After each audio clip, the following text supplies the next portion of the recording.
Tunisie, une ONG demande des tests ADN sur les migrants morts en mer. C'est dans le cadre de la Journée internationale des migrants.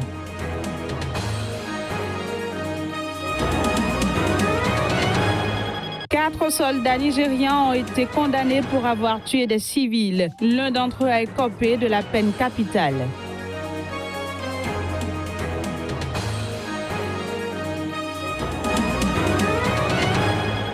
Puis agression de 2 Danois au Gabon. La police a procédé à plusieurs arrestations ce dimanche à Libreville.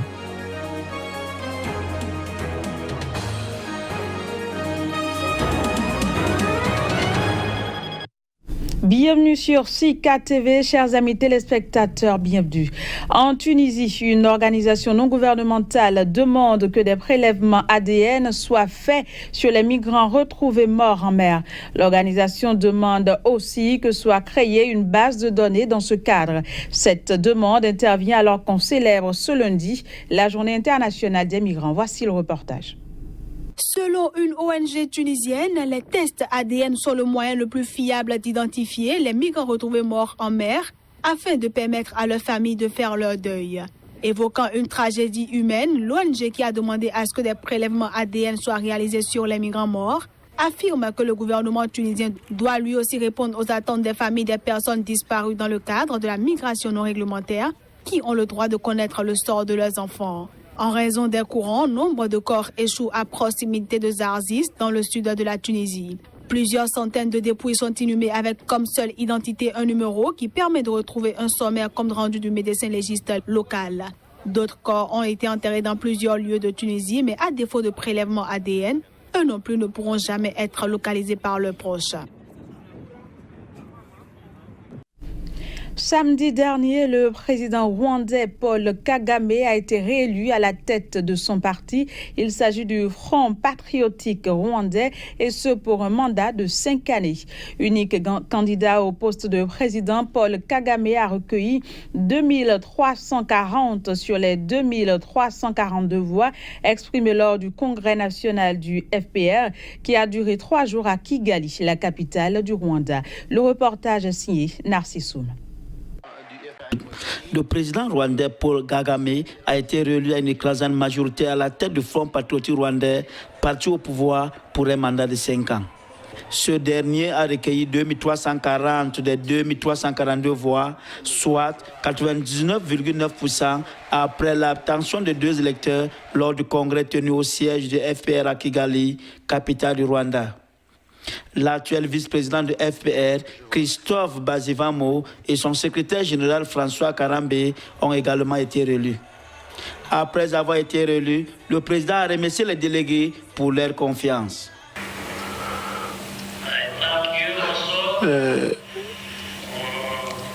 Je vous remercie également, comme toujours, pour nous avoir renouvelé votre confiance.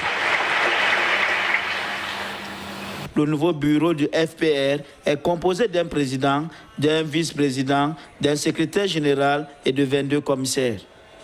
Le congrès a été l'occasion pour le parti de s'engager de nouveau à la réalisation du programme de transformation du pays.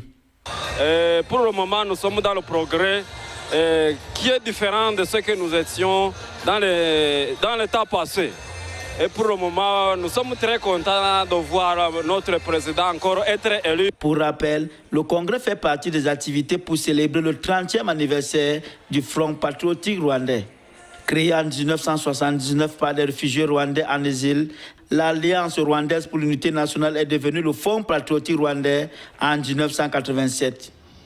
En 1994, le parti a pris le pouvoir et a mis fin au génocide rwandais qui a coûté la vie à près d'1 million de personnes.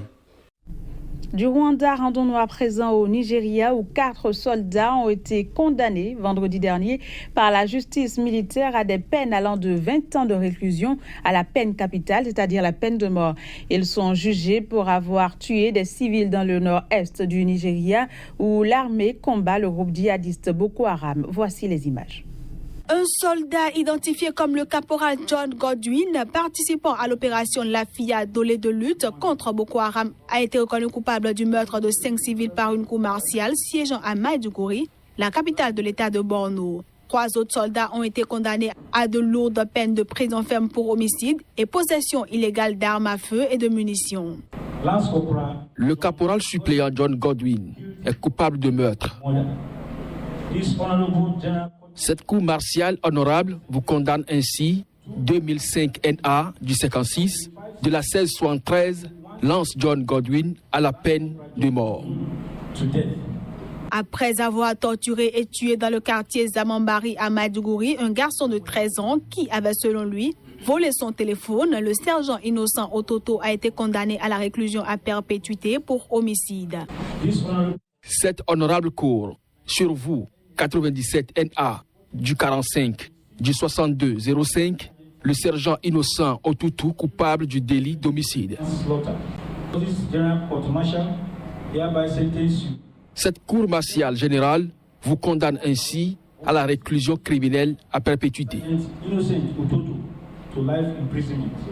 Les groupes des droits de l'homme nigériens accusent régulièrement les militaires de violences contre les civils, notamment d'arrestations arbitraires, torture et exécutions extrajudiciaires. La justice militaire et civile peut prononcer au Nigeria des peines capitales, mais celles-ci sont rarement mises en exécution. Cependant, en décembre dernier, 3 condamnés à mort ont été exécutés. On reste au Nigeria, plus précisément à Abuja, où le ministre ivoirien de l'Industrie et des Mines, Jean-Claude Brou, a été désigné nouveau président de la commission de la CEDEAO, entendez la Communauté économique des États de l'Afrique de l'Ouest. C'est à l'issue du 52e sommet ordinaire des chefs d'État et de gouvernement de la dite institution. Voici le reportage.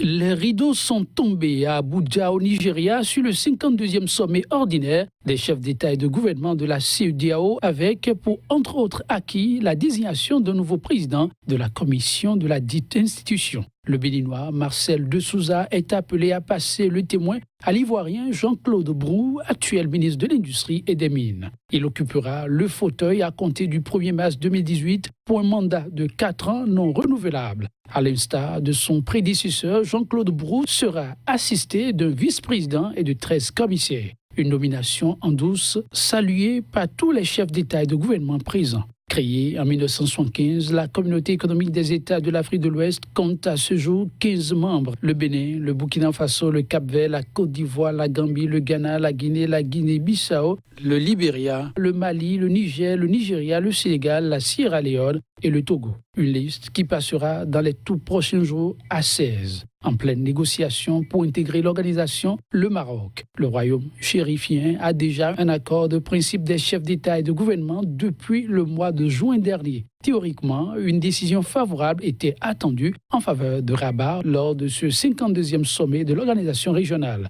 Mais des craintes de certains pays comme le Nigeria, la Côte d'Ivoire, le Sénégal ont poussé l'organisation à reporter sa décision. Un sommet extraordinaire de l'institution début 2018 pourrait acter l'adhésion du Maroc. Cette édition se poursuit au Gabon. Les forces de sécurité ont procédé à des dizaines d'arrestations ce dimanche à Libreville. Ces arrestations interviennent au lendemain d'une attaque à l'arme blanche à connotation islamiste qui a fait 2 blessés. Voici les détails. Dans le cadre de l'enquête sur l'attaque perpétrée contre 2 Danois à Libreville par un Nigérian ayant crié Allah Akbar, les forces de sécurité gabonaises ont procédé ce dimanche matin à plusieurs dizaines d'arrestations. En effet, des éléments de la police et de la gendarmerie se sont rendus au village artisanal, marché pour touristes, où ils ont arrêté tous les commerçants du marché, presque tous originaires d'Afrique de l'Ouest. Ces derniers ont ensuite été emmenés au siège de la FOPI, une base de la police dans la capitale, où ils devaient être interrogés pour raison d'enquête.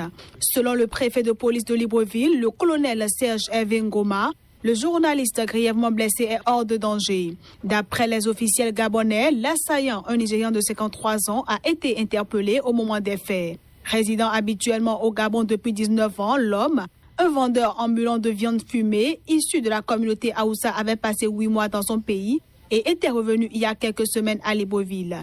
Toujours selon cette source, l'assaillant dit avoir agi en représailles aux attaques des États-Unis contre les musulmans. et à la reconnaissance américaine de Jérusalem comme capitale de l'État d'Israël.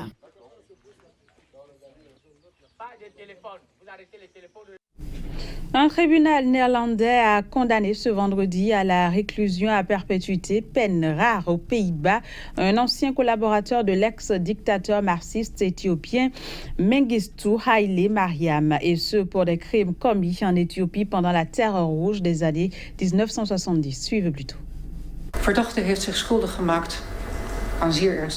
L'accusé a commis des faits très graves, des crimes de guerre. Il a privé ses compatriotes de leurs droits les plus fondamentaux, froidement et de manière préméditée. Le droit à la liberté, le droit de ne pas être traité de façon cruelle ou inhumaine, le droit de ne pas être torturé et le droit le plus fondamental, le droit de vivre.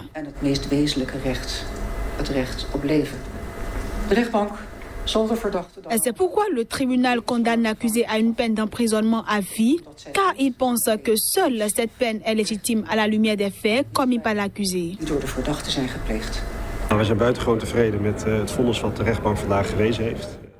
Nous sommes particulièrement satisfaits du verdict rendu par le tribunal aujourd'hui. Le tribunal a en réalité suivi les réquisitions du ministère public et nous pensons que ce verdict est légitime par rapport aux faits qui ont été commis.